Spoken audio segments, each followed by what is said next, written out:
Bem, essa é uma conversa assim informal, não é uma aula, nada desse tipo. Na verdade, era só para contar um pouquinho de como a gente fez pelo menos esses 3 livros do Drummond. Talvez valha a pena. Eu nunca sei datas. Eva, quando foi que o arquivo do Drummond veio para cá? 2012. 12? 12? Eu acho que antes, não? Foi? Antes. Não. 12? Paulo Mendes Campos, em 2011, o Drummond veio depois. É. Acho que sim. Se eu não Então estiver tá, então enganada, foi isso. tá. Se você não estiver enganado, se eu não estiver enganado, foi 2012. Foi uma coisa um pouco por acaso, eu encontrei, eu tinha acabado de chegar aqui no Instituto, encontramos o Pedro Drummond, neto do Drummond, aqui no Instituto, e começou uma conversa. Elvia começou com o Pedro, depois falamos com o Flávio. O resultado foi uma coisa muito assim, costurada aos pouquinhos, porque o acervo do Drummond, correspondência, fotografias, a parte documental grande do Drummond foi depositado pelo próprio Drummond na Casa de Rui Barbosa. Na verdade, ainda não existia o Museu de Literatura Brasileira lá na casa, e o Drummond meio que inventa esse museu. E para que, assim, como um gesto simbólico, ele pega a sua papelada e deposita na casa, e aquilo se transforma numa espécie de pedra fundamental do que se tornaria de fato depois o museu, o arquivo Museu de Literatura Brasileira da Fundação Casa de Rui Barbosa. Então, portanto, o que se imaginava era que tudo Drummond estava lá. É mais ou menos isso, é quase tudo. Né? Quase tudo está depositado lá na Casa de Rui. Mas o que não estava lá era a biblioteca do Drummond. Então, basicamente, o que o Pedro tinha assim, anunciado, né, nessa conversa ainda muito informal e muito inicial comigo e com Elvia, era a possibilidade de a biblioteca vir para o Instituto. Então, a papelada do Drummond ficaria na Casa de Rui, e para aqui viriam os livros. Bem, foi o que aconteceu. Vieram os livros com alguns documentos, tem alguma outra coisa, umas fichas de leitura, tem alguns datiloscritos, tem alguma coisa que não é expressiva como arquivo de documento, né, Alvia? A biblioteca 4.000. A biblioteca sim, a biblioteca veio praticamente inteira, com exceção assim, de alguns exemplares das primeiras edições dos livros do próprio Drummond, que ainda ficaram com os netos, esses exemplares, mas a biblioteca veio e nós fizemos de um modo que a biblioteca se manteve exatamente como estava arquivada pelo Drummond. Então nós não usamos a arrumação convencional de biblioteca, tentamos manter como a biblioteca era, e veio uma coisa muito curiosa junto, que são fichas de leitura do Drummond. Ele fez fichas onde ele anotava, era um índice remissivo, então, sei lá, Mário de Andrade, aí ele punha ali o livro, a página, antropofagia, modernismo. Então ele faz ali umas fichas de leitura que aponta para aquilo que ele, tendo lido na sua biblioteca, considerou importante, digno de algum tipo de nota. Então esse acervo, desde que veio para cá, se iniciou também uma conversa com a família de fazermos o que sempre interessou ao Flávio e a nós todos aqui, que era fazer desses acervos não só um acervo no sentido de alguma coisa que está guardada, né, ou resguardada, né, mas fazer com que esse acervo gerasse coisas, né, que saísse, né, que a partir dali aquilo fosse uma espécie de motor para iniciativas ligadas direta ou indiretamente ao acervo.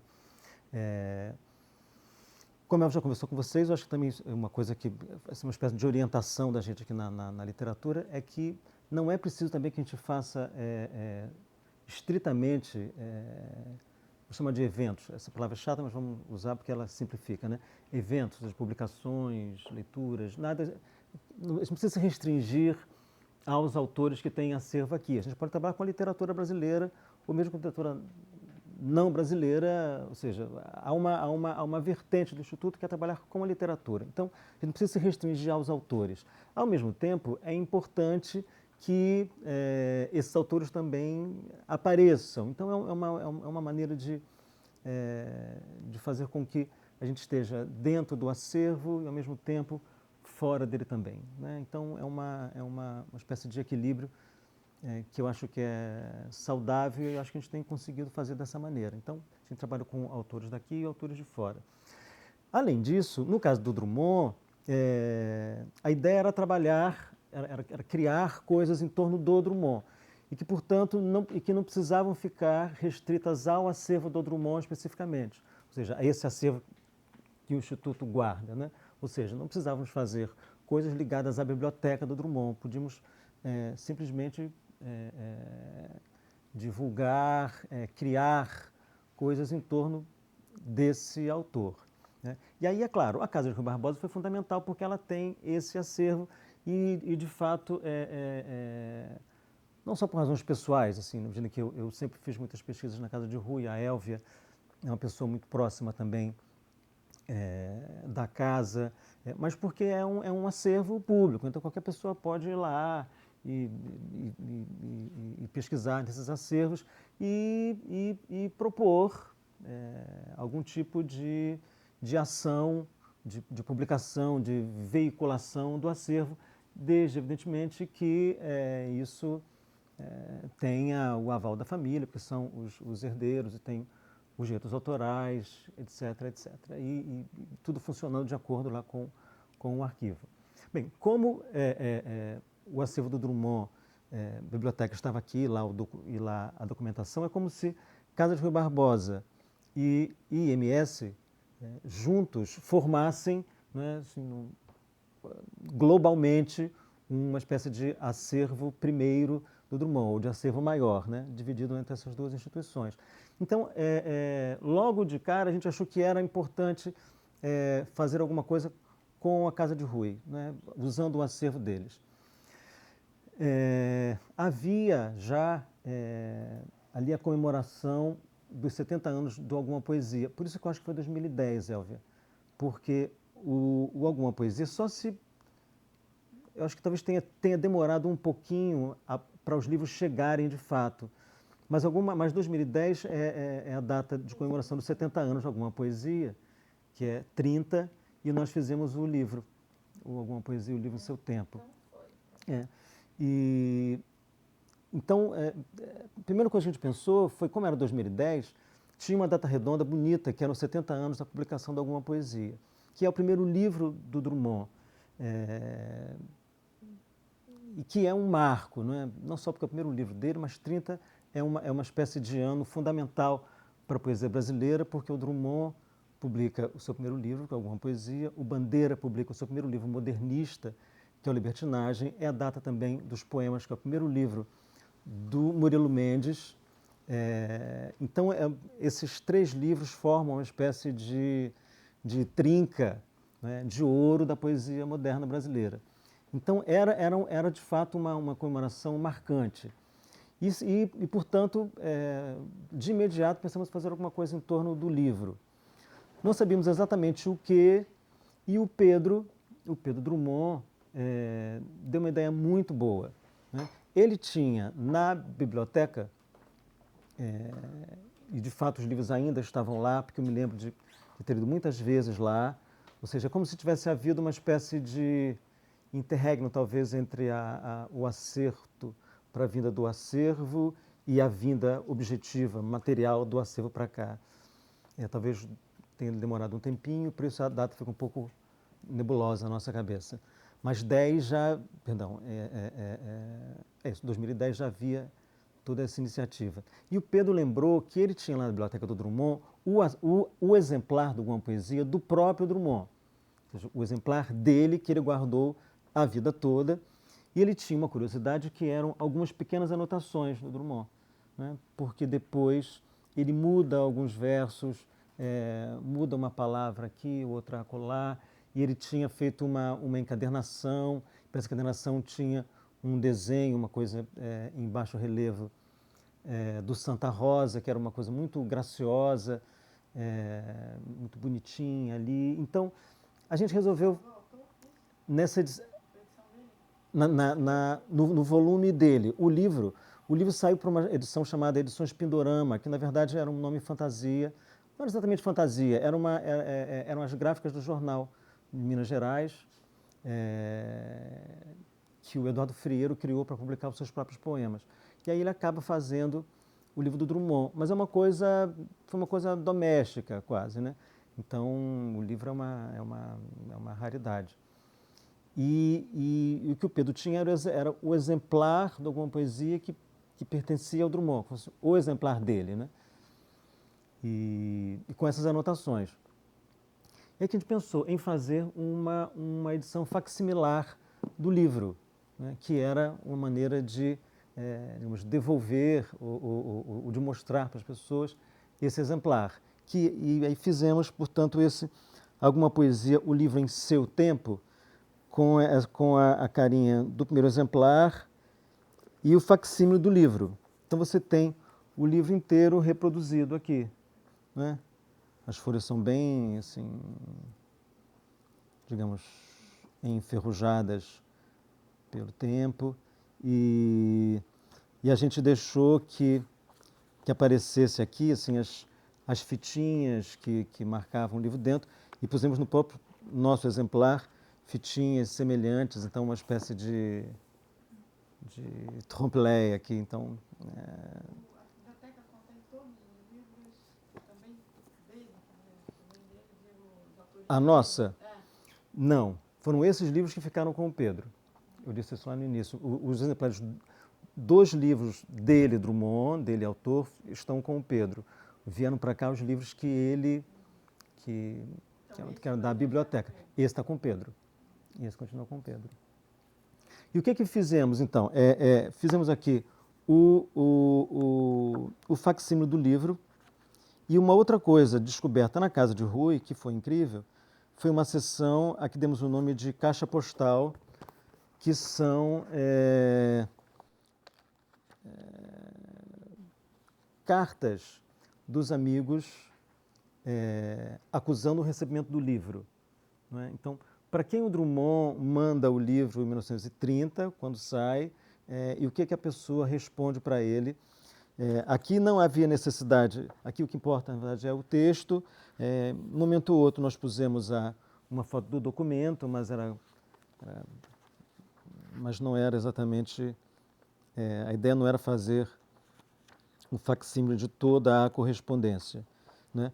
Mas aqui é muito importante, é muito bonito, porque você vê a recepção do livro já no momento imediato da publicação.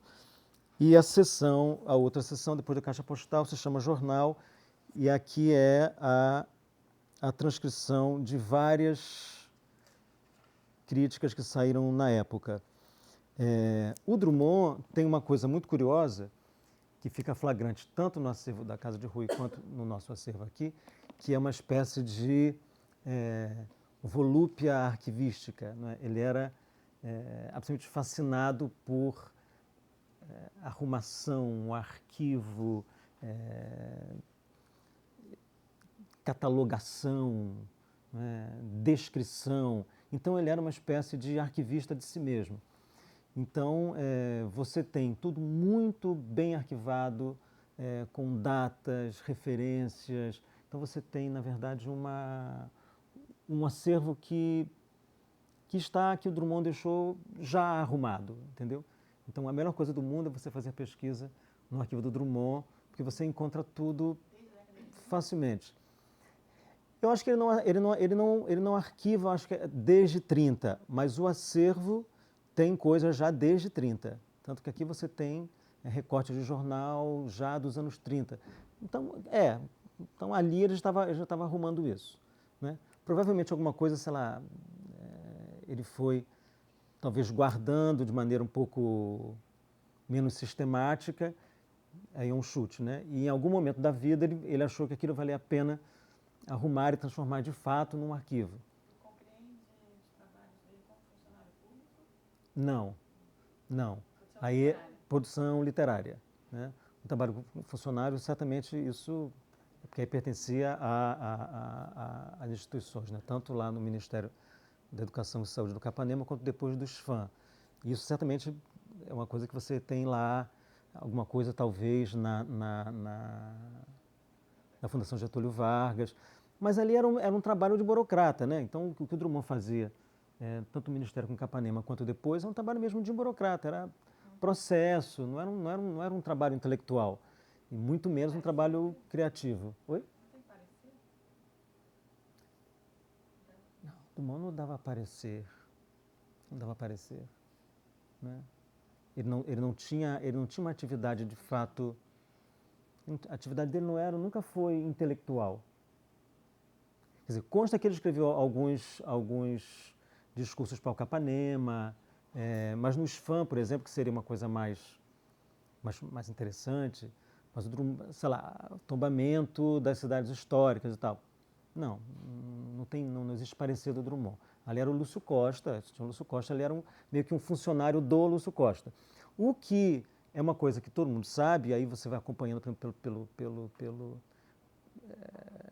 pelo Diário do Drummond, que ele publicou depois uma parte, expurgou muita coisa, mas publicou alguma parte, e também pelas correspondências e por depoimentos de outros, é que o Drummond de fato tinha um papel intelectual muito forte no Ministério.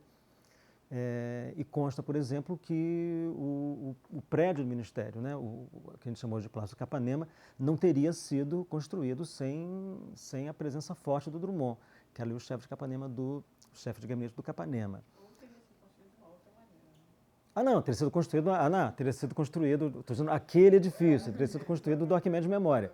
Mas aquele prédio ali da equipe guiada pelo Le Corbusier, tendo à frente ali o Lúcio Costa, o Reed, aquela coisa que vocês sabem, aquilo não teria existido se não fosse o trabalho ativo do Drummond. Tanto que o Arquimedes Memória manda uma célebre carta para o Getúlio Vargas, acusando o Drummond de ser não sei que expressão ele usa, mas como se fosse assim o braço forte do comunismo e do modernismo no Ministério. Então, se no governo vocês têm aí um comunista modernista que manda, entendeu? E de certo modo era um pouco isso mesmo, ou seja, o Drummond estava ali dentro, né, numa posição chave, né, e era um ministério aberto para as ideias modernistas, e muitos modernistas trabalhavam ali, né? Quase todo mundo era funcionário público, de maneira geral. E o Drummond tinha, de fato, muito poder junto ao Capanema. Mas ele não tinha um trabalho intelectual, de produção intelectual escrita. Tem cartas, há muitas cartas. Elas têm sido publicadas na Rui Barbosa. A gente tem alguma coisa aqui de cartas, mas tem cartas para o irmão.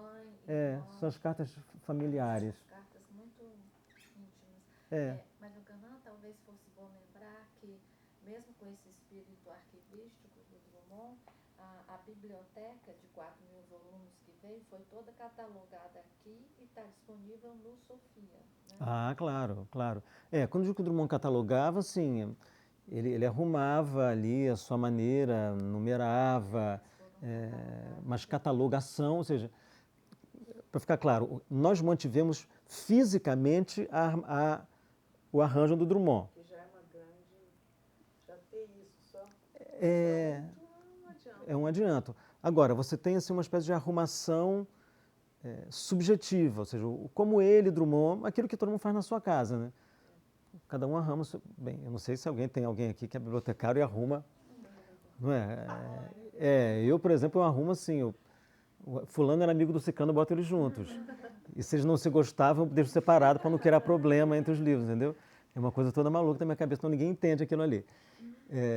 Então, não sei, é uma arrumação subjetiva. Então, a gente manteve fisicamente assim, mas, é claro, o trabalho bibliotecário, né, foi feito, né, pela Kátia, onde a coisa está, de fato, descrita de maneira científica e também... as dedicatórias foram todas transcritas, então você tem como saber que livro, se tem uma dedicatória, qual é a edição. Então você tem um mapeamento assim, muito bem feito em termos de biblioteconomia, né?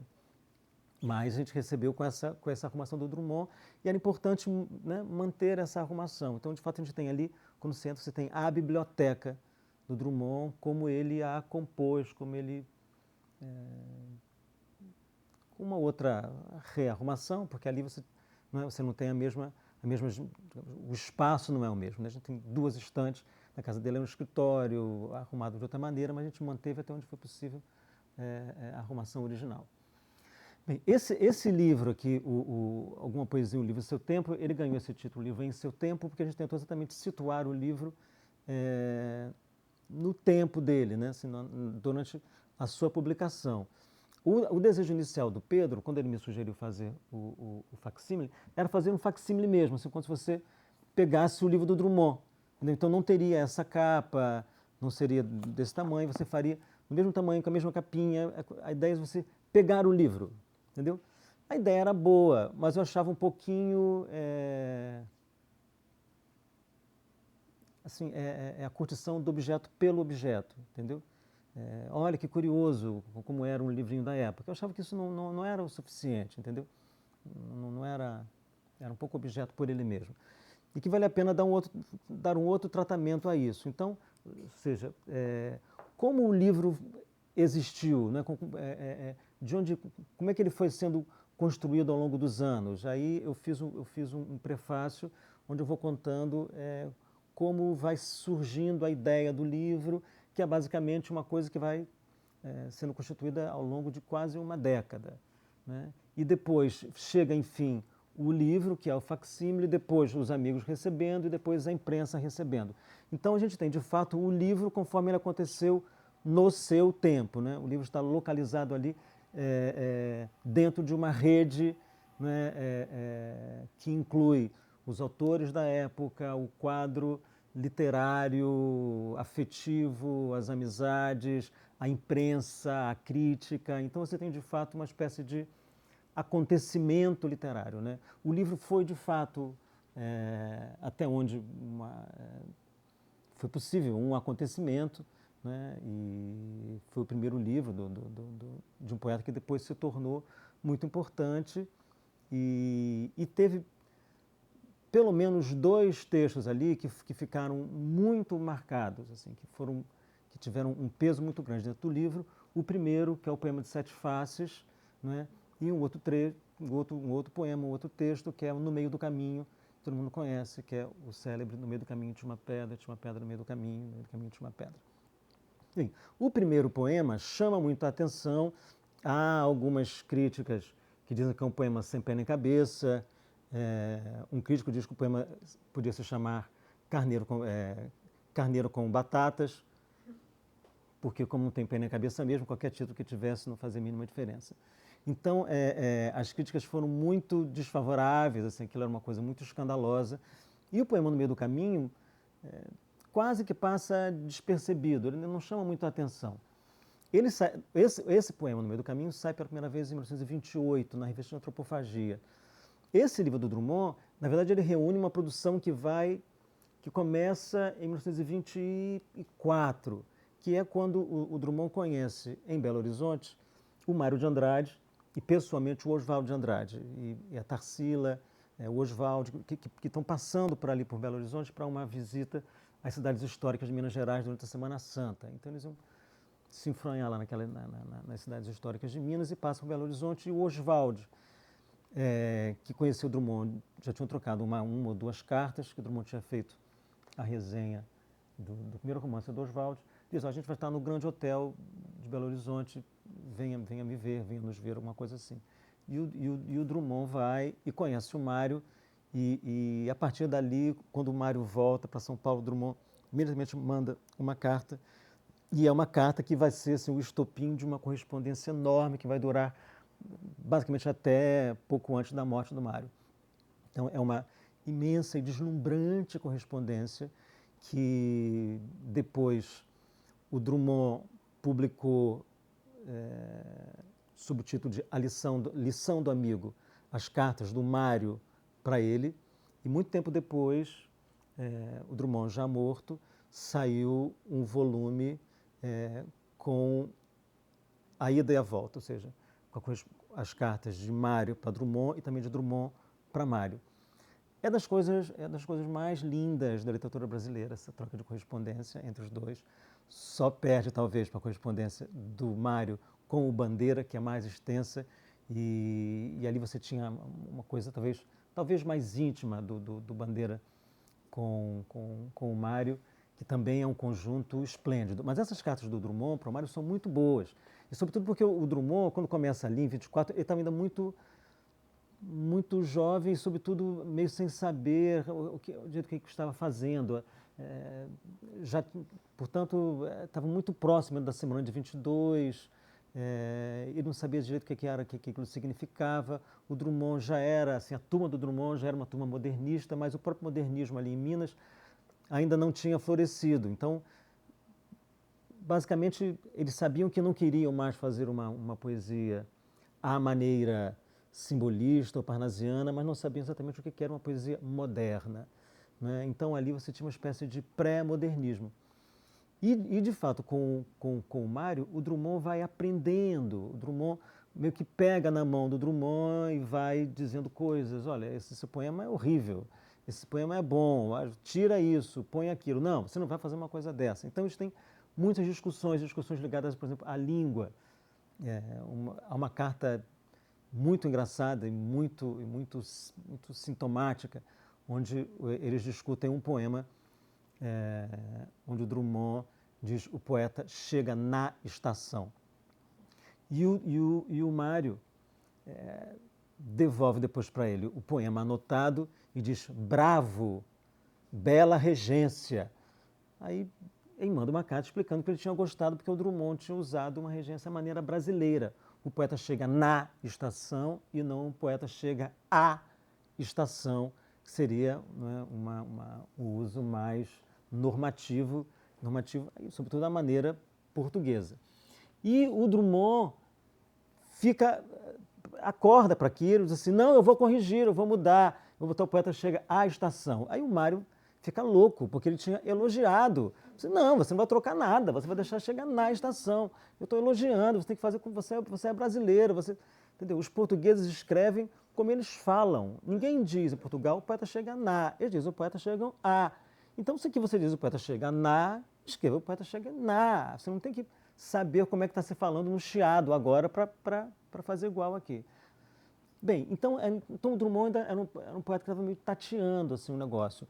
O que é muito curioso é que, embora o Drummond fosse ali, e era um iniciante, com muito talento, mas ainda iniciante, ele já tinha escrito em 24 o No Meio do Caminho. Então, quando ele faz o Meio do Caminho, não dá para saber direito o ano, mas em 24 já estava pronto. Ele manda para o Mário. E o Mário imediatamente percebe que o poema era extraordinário. E ele diz que tinha gostado muito do poema, mas não entra em detalhes. E aí depois ele diz, já um tempinho depois, que ia mandar uns poemas do Drummond para uma revista, porque basicamente o nosso modernismo é um modernismo, não só o nosso, mas é um modernismo de revistas. Os livros mesmo saíam em edições muito pequenas e muito esparsas e demoravam muito a sair, mas as revistas eram muito combativas. Então, basicamente, o que os livros faziam era uma espécie de cristalização de obras que tinham sido feitas ao longo de alguns anos. Quando você vê, por exemplo, 30. Então, 30, ou alguma poesia, reúne a produção do Drummond de 24 até 30. É a mesma coisa com o Bandeira, né? Então, o Bandeira, basicamente, a produção do Bandeira começa lá em 22, em 30 que ele reúne no Libertinagem. Então, os livros são, assim, cristalizações de uma obra feita ao longo de muitos anos e que circulava em revistas e jornais. E aí o Mário diz assim: vou mandar uns poemas seus para a revista, não sei agora, não importa qual, mas diz assim: mas não vou mandar No Meio do Caminho, porque ninguém vai entender e quando eu for divulgar esse seu poema, eu vou ter que escrever sobre ele. Eu preciso explicar o que é, porque ali tem coisas que nem você sabe. Então era uma coisa assim, e o Drummond também não comenta nada, mas fica esse mistério. Aí em 28, na revista de Antropofagia, o Drummond manda para a revista o poema e sai na primeira página, No Meio do Caminho.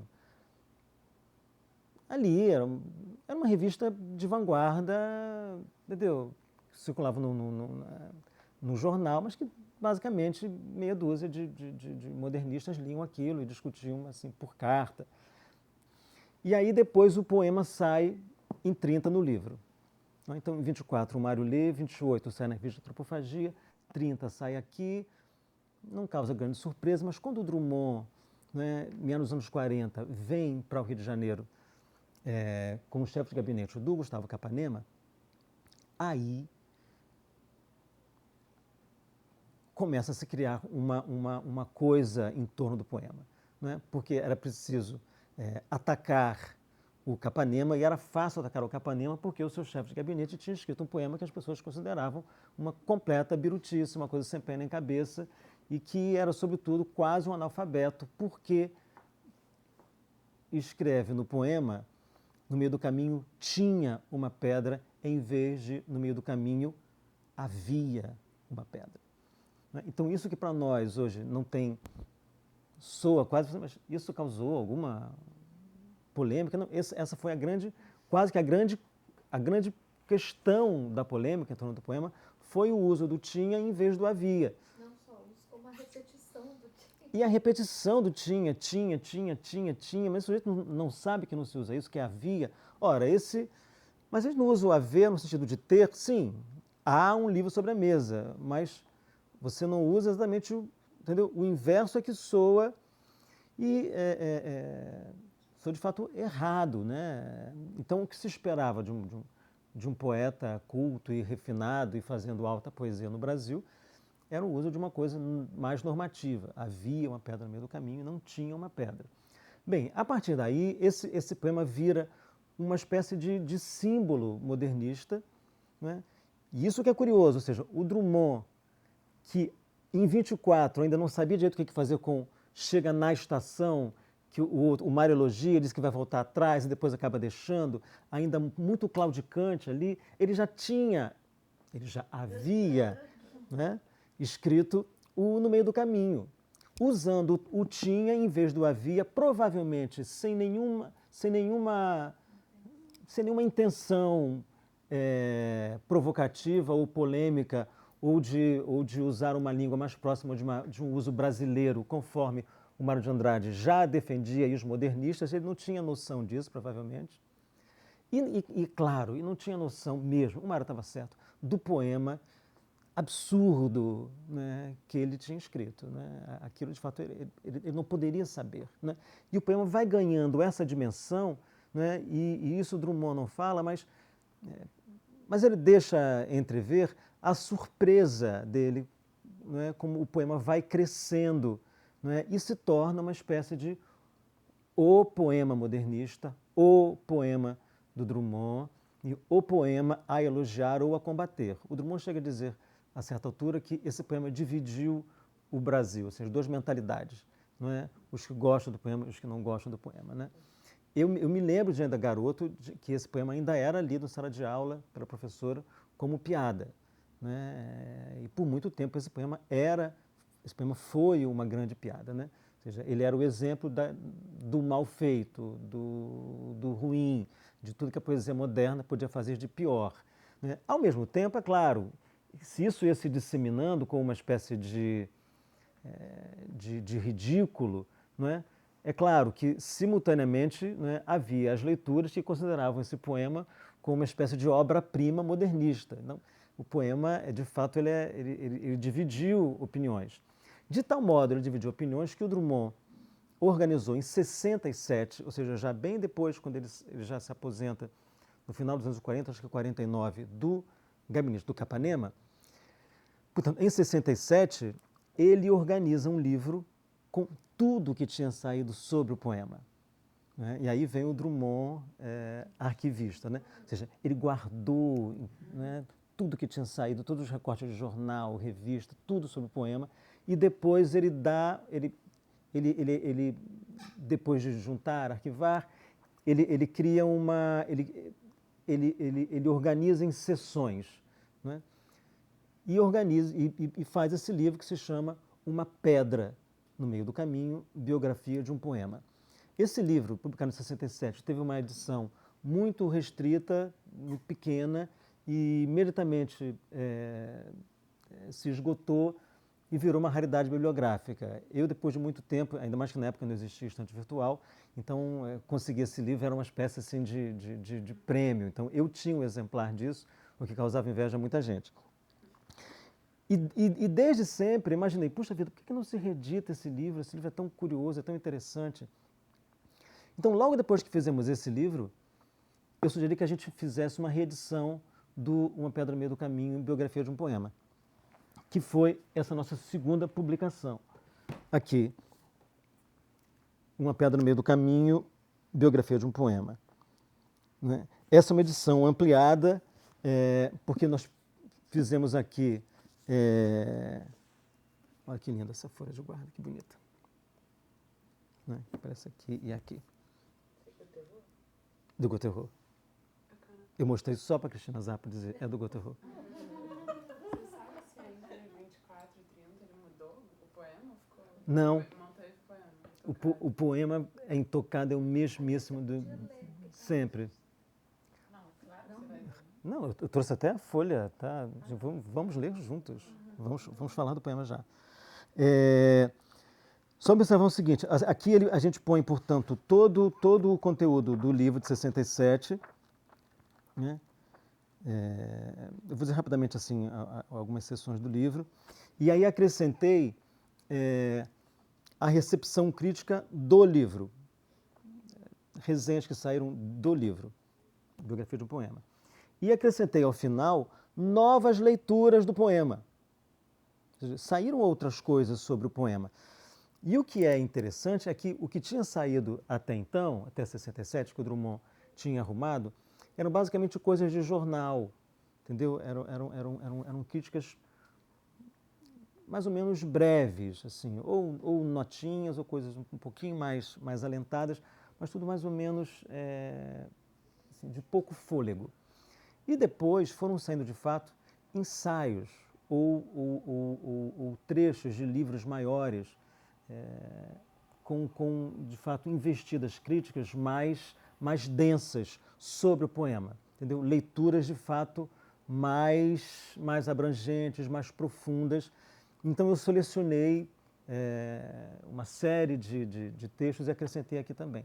Então, ou seja, No Meio do Caminho, é tudo que saiu em 67 e tudo que saiu depois de 67. Por isso deu esse livrão aqui. Uma das sessões quer dizer, a primeira se chama A Pedra Vai pelo Mundo, que são as traduções, algumas traduções do poema.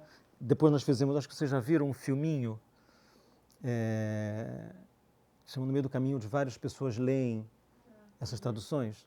Acho que está aqui no site do Instituto, uma coisa assim, no blog. Então, tem algumas traduções. Tem uma segunda seção que é Deus, onde tem uma coisa religiosa, uma coisa assim. E depois tem uma seção chamada Reação pelo Ridículo. E aí tem algumas coisas que são muito boas. Por exemplo,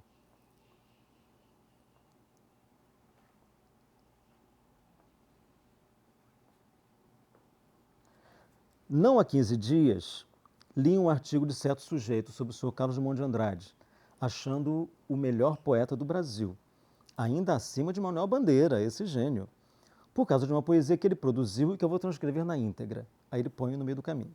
Depois diz: o Sr. Carlos Drummond de Andrade é difícil. Por mais que esprema o cérebro, não sai nada. Vê uma pedra no meio do caminho, coisa que todos os dias sucedem a toda a gente, mormente agora que as ruas da cidade inteira andam em concerto, e fica repetindo a coisa feito papagaio. E depois repete de novo, e diz assim: homem, e não houve uma alma caridosa que pegasse nessa pedra e lhe esborrachasse o crânio com ela? Isso é o do Gondim da Fonseca, no Correio da Manhã, 1938. É muito bom, né?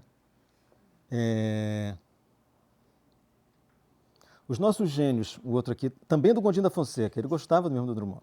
Os nossos gênios poéticos atuais são todos mais ou menos como esse malfadado Carlos Drummond, que penetrou agora no templo da imortalidade, conduzido pela mão do senhor Manuel Bandeira, e levando na cabeça a pedra sobre a qual burilou esse inimitável poema que há dias transcrevi e que hoje torno a transcrever, alucinado de entusiasmo. Ele põe de novo o poema.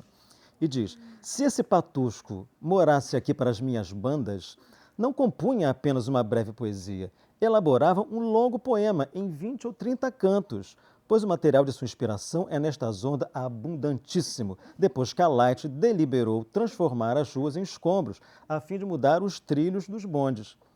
A pedra no caminho que não acaba mais. Dezenas, centenas, milhares. Aí diz: os poetas antigos eram muito mais interessantes que a maioria dos de hoje. Ainda anteontem, domingo, eu reli, deliciado, alguns versos de Luiz Delfino. Bem, conta, vai para o Luiz Delfino. Ele diz assim: hoje não se rima. Uma cabra vai pela rua, tropeça, por exemplo, numa casca de banana, papagueia a coisa umas 4 ou 5 vezes e pronto, está feito um poema. Aí ele faz um poema. Eu tropecei agora numa casca de banana. Numa casca de banana, numa casca de banana, eu tropecei agora. Caí para trás desamparadamente, rasguei os fundilhos das calças. Numa casca de banana, eu tropecei agora. Numa casca de banana, eu tropecei agora numa casca de banana. Aí vai. Você quer ver?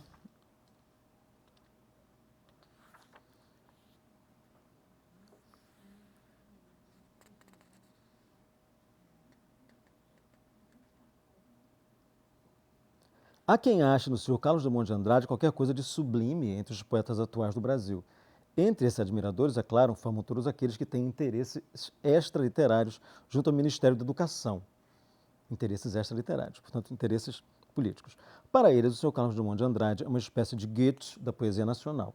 Para nós, entretanto, desde que vimos o poeta atrapalhado com o célebre Pedra no Caminho, ou seja, eles nem sabem o nome do poema, achamos que o Vate ainda terá muito que caminhar, terá que dar muita topada em pedras antes de conseguir nivelar-se aos versos do Sr. João Batista do Espírito Santo, o autor de Irmã Zélia, versos escritos sob o pseudônimo literário de Pingô. Ou seja, o grande poeta para ele era o João Batista do Espírito Santo, autor de Irmã Zélia. Alguém aqui conhece o livro Irmã Zélia? Ninguém, né? E o pseudônimo de Pingô. Pior ainda, né? É uma loucura. Ele sabe que esse cara que era o grande poeta. Nas traduções, ele não participou? Não sei. Desse poema? Desse poema acho que não. De outros sim. Ele observava, conversava com os tradutores. Mas nesse caso, não sei. Acho que não. Não tem nada assim registrado. Aí uma seção chama Etiquetas Coladas ao Autor. Por causa da pedra, então tem assim. Aí ele retira trecho, né? O pedregoso Carlos Drummond de Andrade. Este, no tempo em que ainda existiam cemitérios, ganhou uma legenda. O homem que revolucionou a poesia botando uma frase e uma pedra no caminho. Poeta pétreo, poeta da pedra. Os poemas graníticos do gênio fantasma Drummond de Andrade. Aquele provecto poeta de uma pedra que havia no caminho. O poeta comunista da pedra no caminho, Carlos Drummond de Andrade. Mais conhecido pela alcunha de Drummond Pedreira.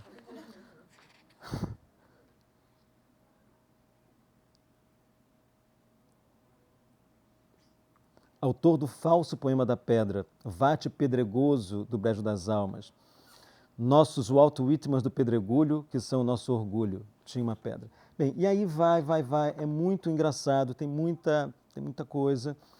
E o Drummond, eu cito aqui na introdução, um trecho onde ele faz uma espécie de resumo dessa historinha do poema, né? Ele diz assim, isso é um depoimento radiofônico que ele faz naquele programa com a Lia Cavalcante. Ele diz assim, como podia eu imaginar que um texto insignificante, um jogo monótono, deliberadamente monótono de palavras, causasse tanta irritação, não só nos meios literários, como ainda na esfera da administração, envolvendo seu autor numa atmosfera de escárnio. Professores de português, ainda sem curso de letras, geralmente bacharéis de formação literária convencional, espalhavam pelo Brasil inteiro, nos ginásios, que o modernismo era uma piada ou uma loucura. E como prova, liam um poeminha da pedra. Sucesso absoluto de galhofa.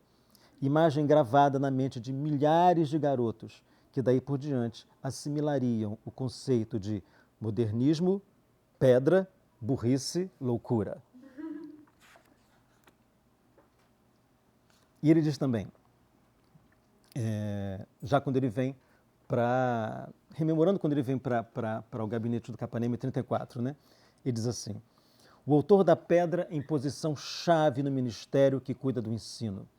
O solecismo, portanto, o erro gramatical, né? Tinha uma pedra em lugar de havia uma pedra, erigido em norma oficial de linguagem. Ele diz, então, entre outras coisas, a pedra servia para mostrar que só podia ser maluco ministro que tinha secretário maluco. E ele diz também que, quando ele, trabalhando no ministério, as pessoas iam buscar papéis, processos com ele, e ele entregava as coisas. Normalmente as pessoas diziam assim, olha que curioso, ele contando, mais de uma vez me disseram, engraçado, eu pensava que o senhor fosse débil mental, mas agora, vendo que providencia o andamento dos processos e faz as coisas normalmente, vejo que me enganei. Desculpe, foi por causa da pedra no caminho. É um outro texto muito bom. Nas raras reuniões a que comparecia, sempre encontrava um gaiato ou uma gaiata que me perguntava pela pedra, se tinha esbarrado nela e machucado o dedão, se a afastara do caminho, coisas assim. A princípio, eu respondia, seco e encalistrado. Depois, preparei respostas de contra-ataque. Afinal, me acostumei. E se não fiz de minha dor um poema, como pretendia Goethe, fiz de minha chateação um livro. Esse livro, a biografia de um poema. Colecionei e publiquei tudo o que se escreveu sobre a pedra no caminho, pró e contra. Claro que na maioria, contra. Pois a essa altura, a pedra havia assumido aspectos existenciais e filosóficos que nunca me passaram pela cabeça. A pedra é um símbolo, é uma besteira, genial, idiota, etc. Afinal, ficou divertidíssimo. Foi o único caso de agressão que, por sua continuidade e generalização, me machucou. Já muito tempo depois,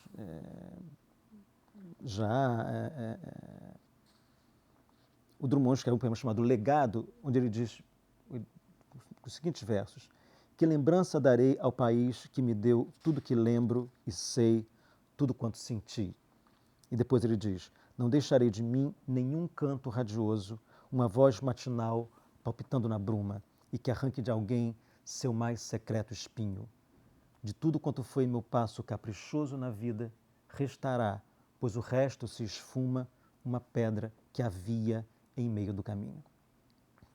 A grande queixa do Drummond é que ele basicamente teria se transformado no poeta da pedra no meio do caminho, né? Para o bem ou para o mal, né? Mas toda a obra tinha se resumido a um poema de juventude, né? Diante do qual ele nem tinha grande expectativa e que para ele era um poema menor, né? Mas que de fato ganhou proporções inusitadas, né? Eu acho que valia a pena a gente olhar o poema, eu achei que era engraçado.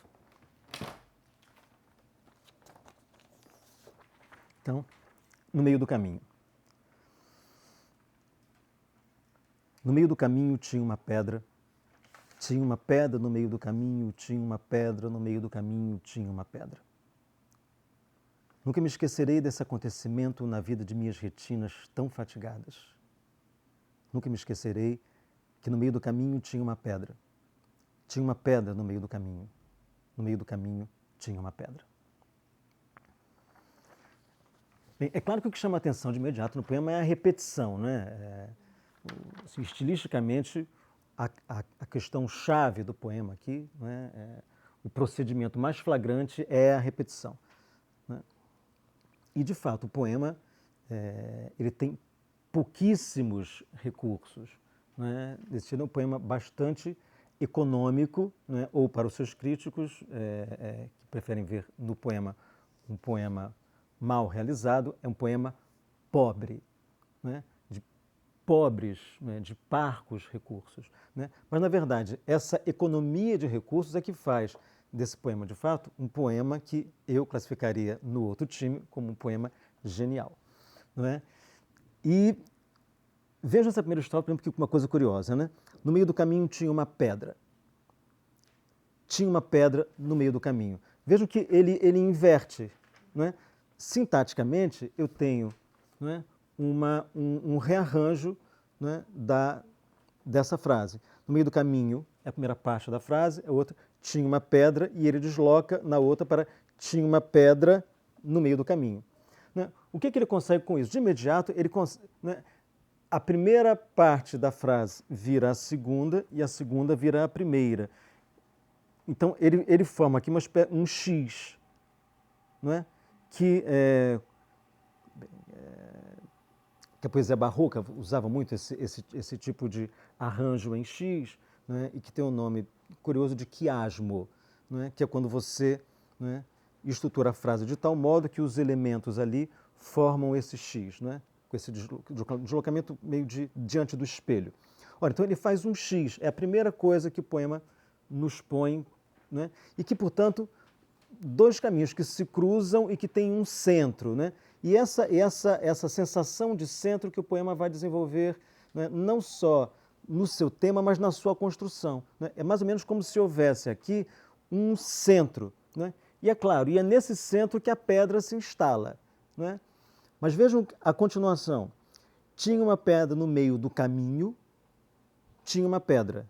No meio do caminho tinha uma pedra. Ora, o terceiro verso da estrofe, ele tanto é uma continuação do segundo, quanto ele é o início do quarto. Não é? Tinha uma pedra, no meio do caminho, eu posso ler, no meio do caminho tinha uma pedra, ligando com o terceiro verso. E ao mesmo tempo o terceiro verso abre o quarto, tinha uma pedra no meio do caminho. Né?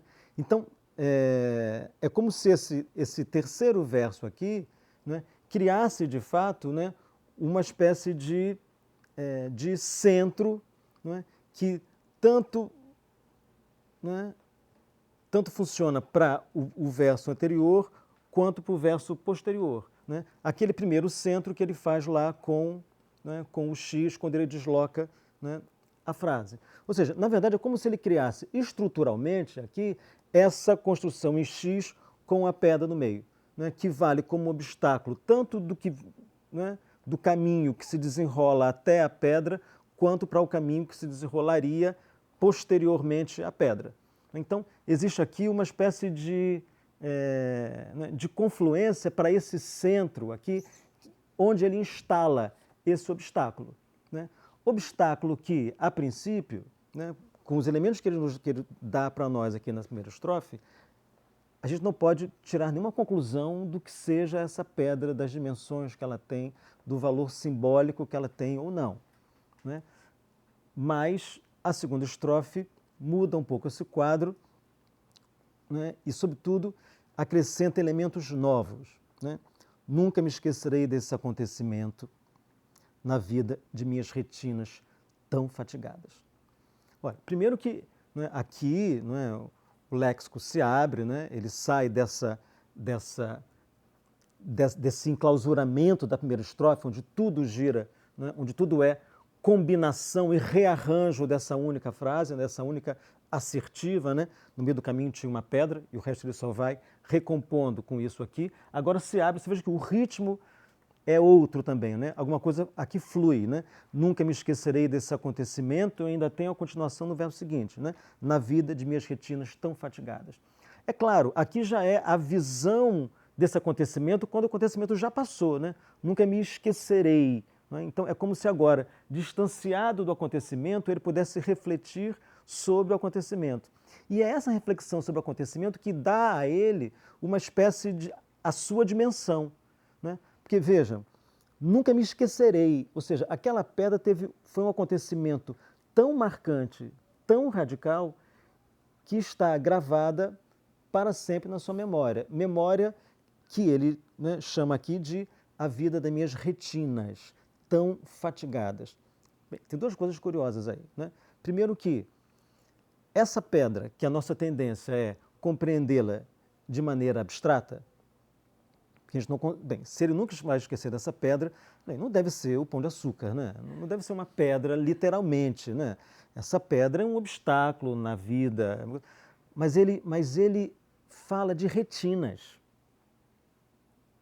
como se fosse de fato uma visão. Ou seja, ele não tira a pedra da sua condição material em nenhum momento. Está claro? Embora a importância dela, né, nunca me esquecer desse acontecimento, né, dê à pedra um valor simbólico e, portanto, né, a nossa tendência é considerar essa pedra como uma metáfora, né, como uma imagem de uma coisa que tem, na verdade, seria uma coisa abstrata, né, foi um trauma, vamos chamar de trauma, né, foi um trauma qualquer que ele chama de pedra, mas quando ele fala dele, ele se refere à retina, né? Ou seja, ele não deixa a pedra sair da condição de pedra. Veja, não é nunca me esquecerei desse acontecimento na minha vida. Não, na vida das minhas retinas. Ele viu a pedra. A pedra volta, ou seja, ela nunca sai da condição de matéria. E a segunda coisa curiosa é minhas retinas estão fatigadas. Ou seja, as retinas já viram muitas coisas.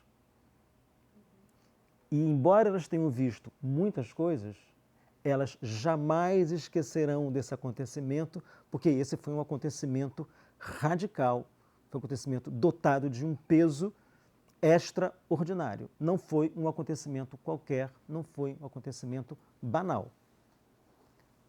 Observação feita, reflexão feita, ele volta, né, acrescentando agora a repetição do primeiro verso que abre essa primeira estrofe, né? Nunca me esquecerei. E ele diz, nunca me esquecerei, e volta para os versos iniciais, que no meio do caminho tinha uma pedra no meio do caminho. De novo, faz o X, no meio do caminho tinha uma pedra. Né? Ora, o poema também virou uma espécie de caso curioso na poesia modernista, porque esse não é um poema piada, que era uma espécie de categoria, né, que o Sérgio Milliet chamou, disse que uma das piores coisas da poesia brasileira era a poesia piada, era o poema piada, que o Bandeira fez, que o Drummond fez, o Murilo, todo mundo fez poema piada, que eram poemas muito curtinhos e que tinham, de fato, um humor, uma espécie de saque, né, uma espécie de gracinha, de gracejo. Esse poema não tem nenhum humor. Isso é uma coisa muito incômoda nesse poema. Né? Ele não tem humor. E ele tem um problema que é ainda mais grave.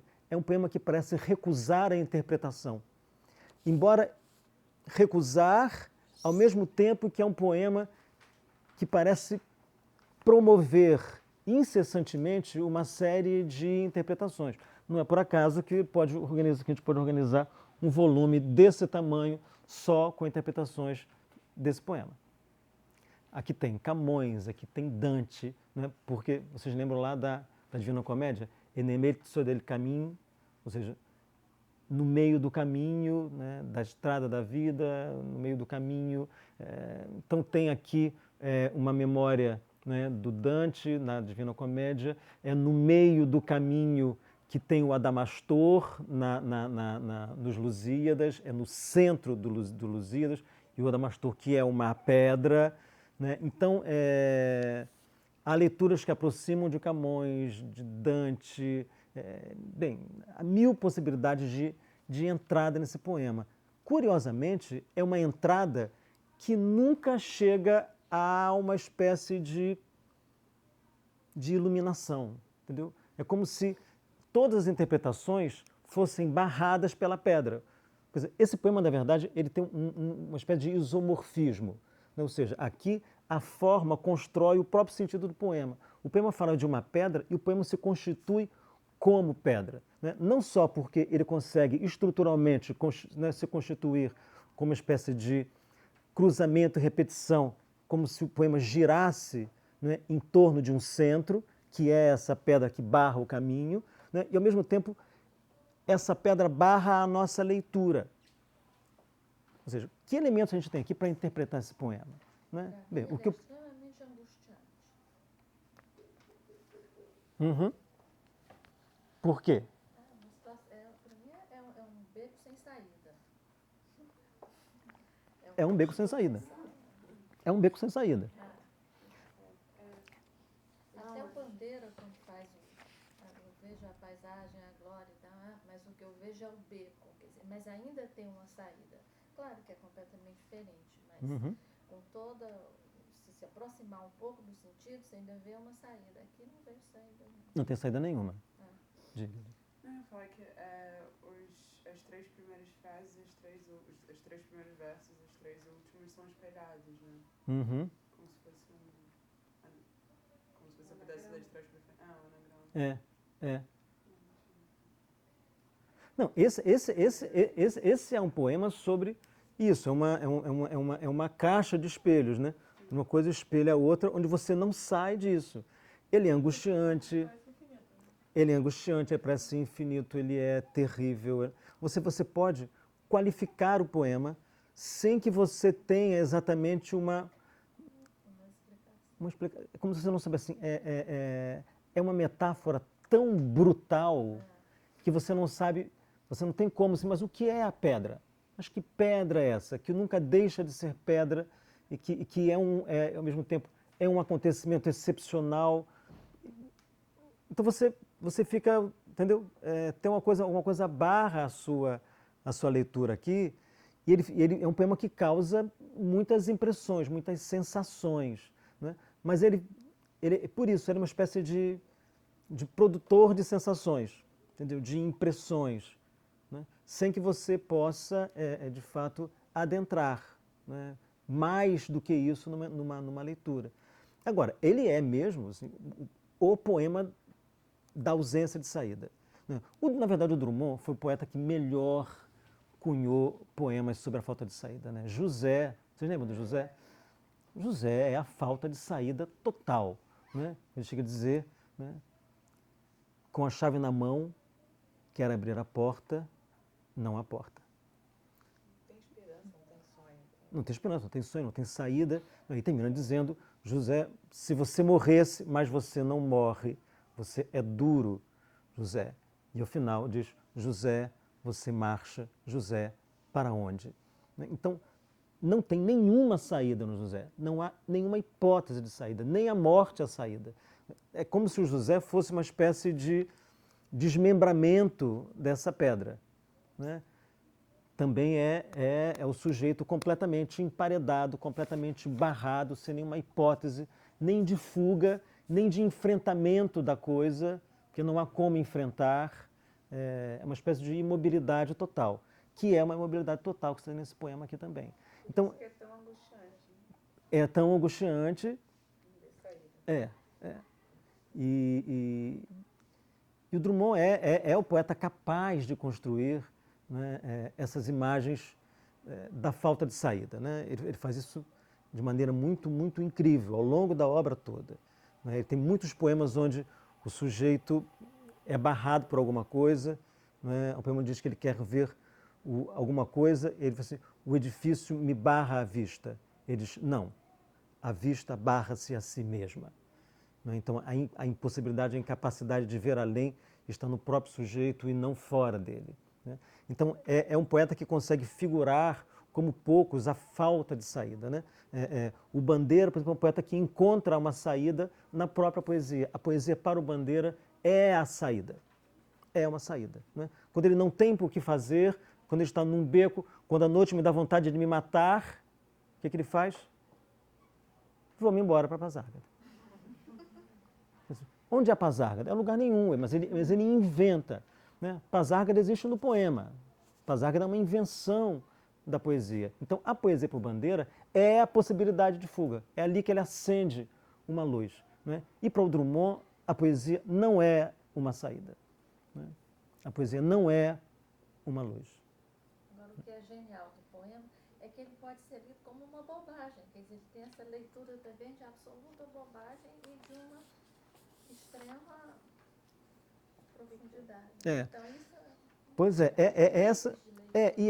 essa possibilidade de poder gerar tanto uma leitura, uma bobagem, até uma coisa profunda, foi que criou, em torno desse poema, toda essa polêmica, porque toda uma crítica enveredou pelo caminho desse poema é uma bobagem e o outro uma coisa do tipo, esse poema é um poema excepcional. Então você teve essas duas linhagens. A linhagem desse poema uma bobagem são de críticos que basicamente sumiram no tempo, Os bobos. Eles é que eram bobos, né? Então, que você, vendo depois quem foi que ficou, né? Quem são os críticos importantes, foram os críticos que, já à primeira vista, entenderam que esse poema era um poema, pelo menos, com uma estranho, mas que tinha uma qualidade, que era um poema moderno.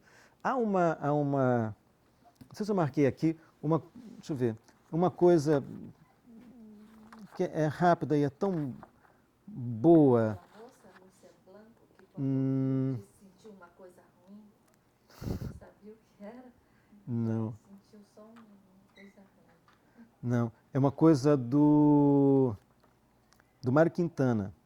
Quando o Drummond completa 70 anos, ele escreve... eu vou encontrar aqui, é curtinho, mas é tão bonito. E depois eu vou falar rapidamente do livro. Se chama A Pedra e o Grito. É de 72. Ele diz assim: há cerca de 50 anos foi para nós uma lição de poesia aquele poema da pedra no meio do caminho. Pelo seu despojamento, pela sua expressividade, por si mesmo, sem mais explicações. Era um encanto e um gozo. Na verdade vos digo, primeiro pela indiferença a todos os cânones e depois pela cara com que ficavam os canônicos. Nem foi por outro motivo que eu disse, em resposta a inquérito, que aquela pedra foi um marco histórico na poesia brasileira. Desde então, como depois da bomba atômica, nunca mais fomos os mesmos. Teria inaugurado uma arte poética? Nada disso. Seria o cúmulo que aquele impacto de liberdade criadora nos escravizasse a mais uma escola.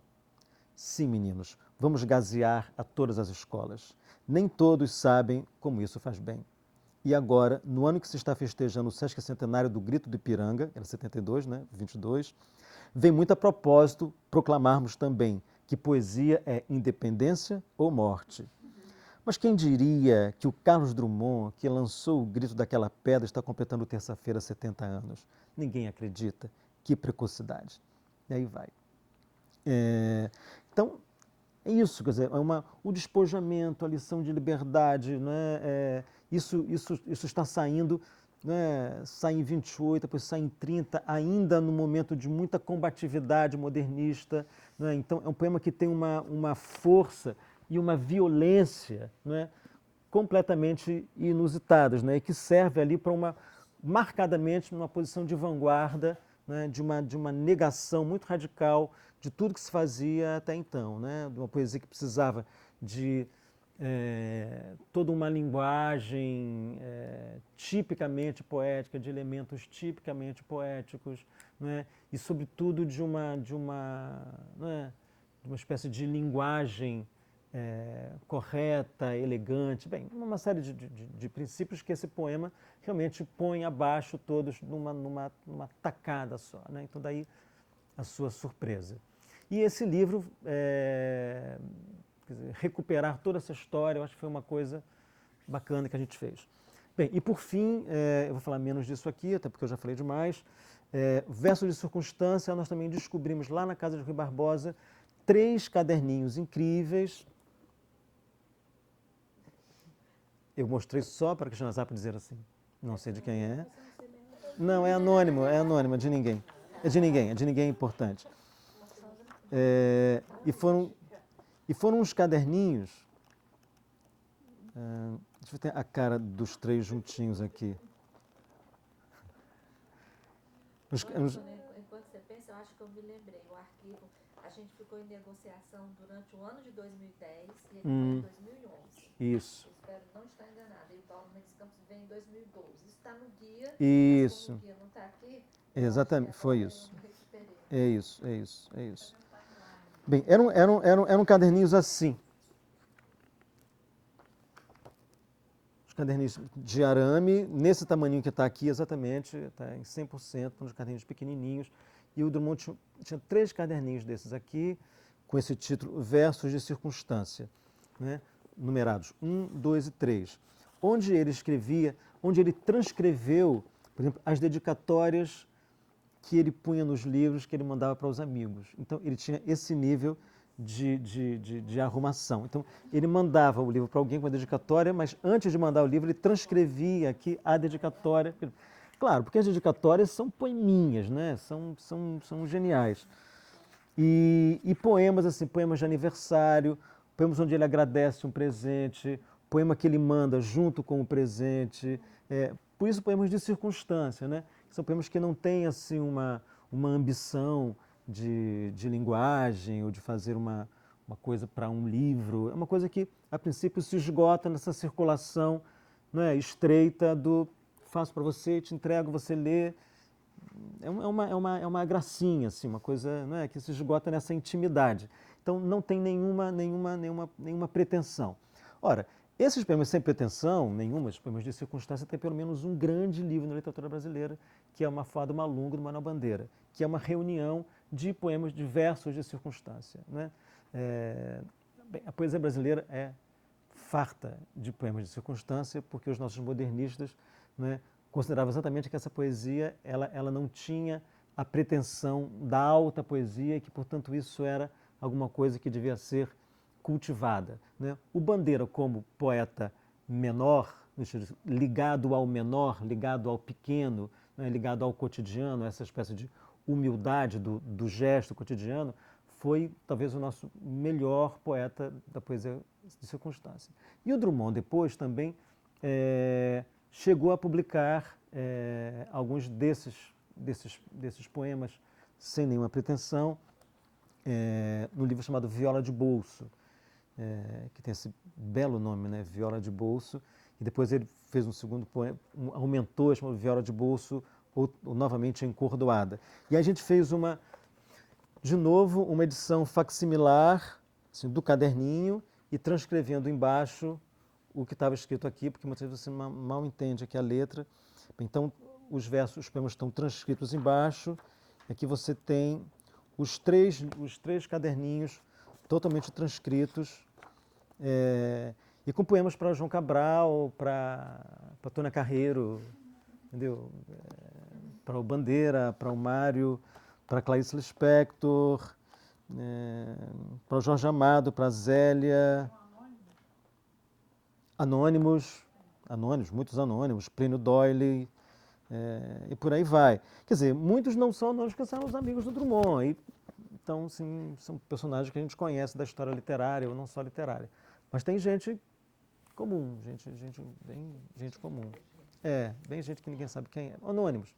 Então, é lindo a gente conseguir fazer uma edição assim de uma... Aqui, a maioria desses poemas são inéditos, então é uma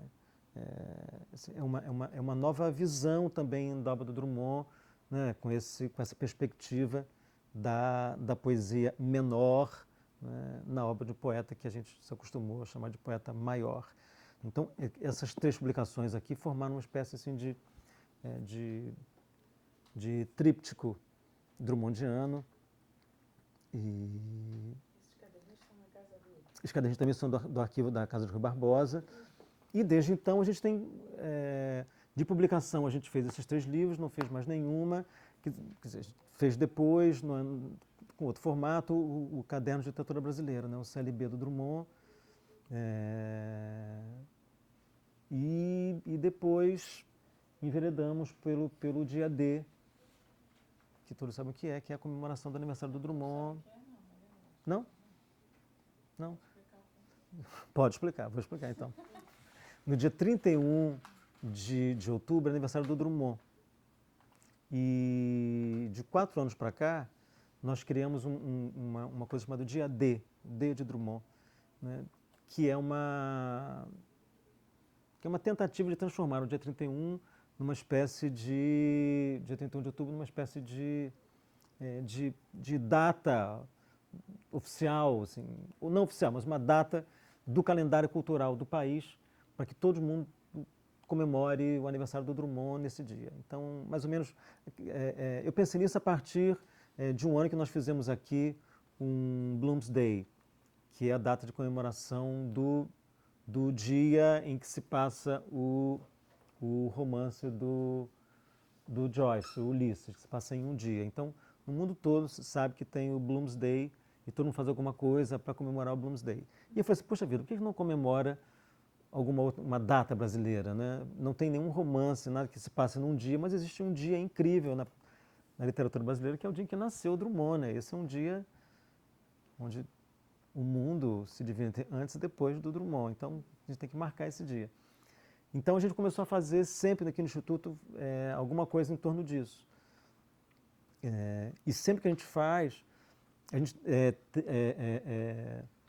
a gente promove também, a gente ajuda a promover uma festa semelhante ou outras festas em centros culturais, livrarias,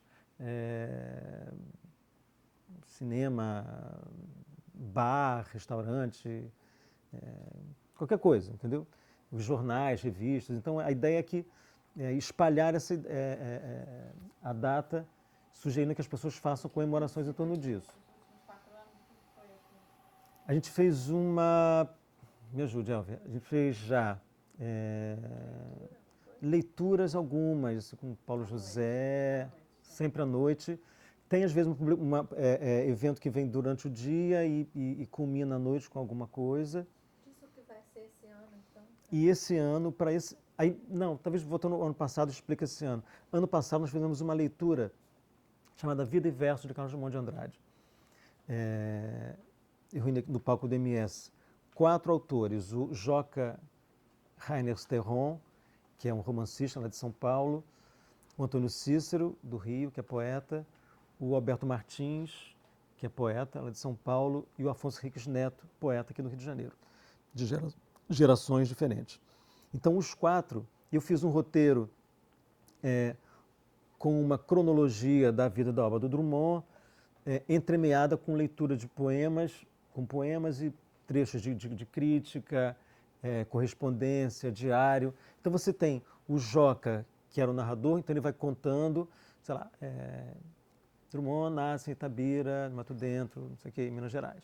Aí corta para um autor, para um desses 3, que lê um poema, quando nasci, um anjo torto, desse que vive na sombra, disse, vai, Carlos, seu gosto na vida. Então lê um poema. Então você vai tendo a vida do Drummond sendo contada cronologicamente, né, objetivamente ali. Uma espécie de uma biografia ilustrada. Uma biografia ilustrada. Uma cronologia ilustrada, onde vai sendo interrompido com poemas e textos que ilustram aquilo ali.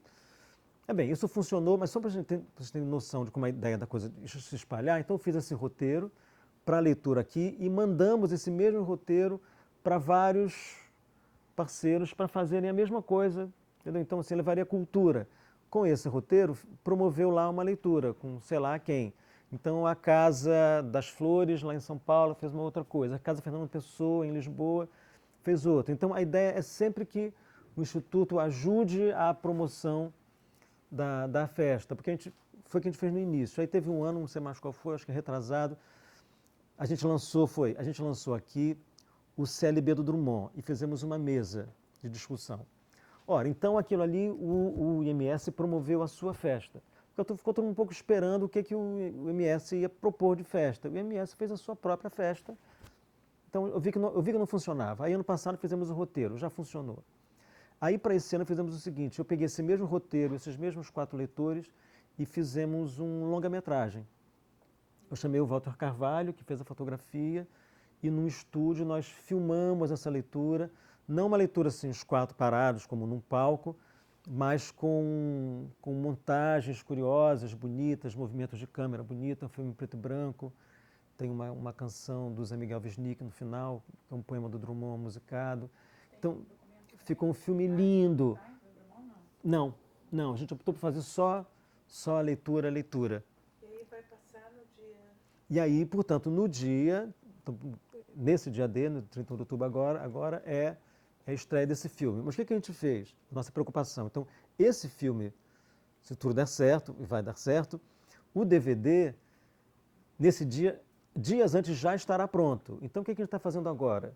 A gente tem feito essa semana toda que passou. Então, a gente está procurando de novo esses parceiros que estiveram com a gente esses anos e outros novos, por exemplo, a Biblioteca Estadual do Paraná, que eu sei que está interessado, o pessoal do Centro Cultural lá de Itabira já procurou a gente, já querendo saber o que vai ser. Então a gente vai mandar para eles, para quem quiser, acho que a maioria vai querer. A gente vai mandar o DVD para que eles passem no dia, entendeu? Então a ideia não é... Ano passado eles já trabalharam. Na Rocinha a gente já tem feito, pois é. Pois é. Então a ideia é exatamente que não, ou seja, o MS não vai fazer um filme para ele, MS, passar aqui. Para qualquer um passar... É dado. Dado. Dado. E São Paulo, Nesse posso momento, indicar? sim. A gente vai dar, para os pacientes vai dar nesse dia, Para as pessoas que vão fazer projetos. que vão Depois fazer, vai ser vendido. e no mesmo dia já vai estar à venda o filminho com a caixinha bonitinho, não sei o quê, para vender aqui na loja do MS, nas livrarias. Então, São Paulo, Poços outras de pessoas vão Caldas, poder alguma comprar o vez vocês DVD. fizeram alguma coisa? Oi? Com São Paulo e Poços de Caldas, alguma vez vocês fizeram alguma coisa? Com o Instituto em São Paulo? No Instituto, não. Não. Não. Será que a gente pode pensar para esse? Eu acho que sim. Bom tempo ainda, né? Poços não. Porque Poços... Podíamos fazer, claro, claro. E Claro. depois da projeção do filme tem alguma coisa só... Como se bebe. Comes e bebes? Porque eu acho assim, o filme é bacana, mas o filme já é um pouquinho assim, é só leitura, só leitura, só leitura. É uma hora. Uma hora. É um longa-metragem, é só leitura. Então, quando acaba, eu acho que ninguém tem mais espírito para falar, então, é mais leitura, mais discussão, mais Drummond. Então, acho que quando acaba ali, você quer, entendeu? Festejar.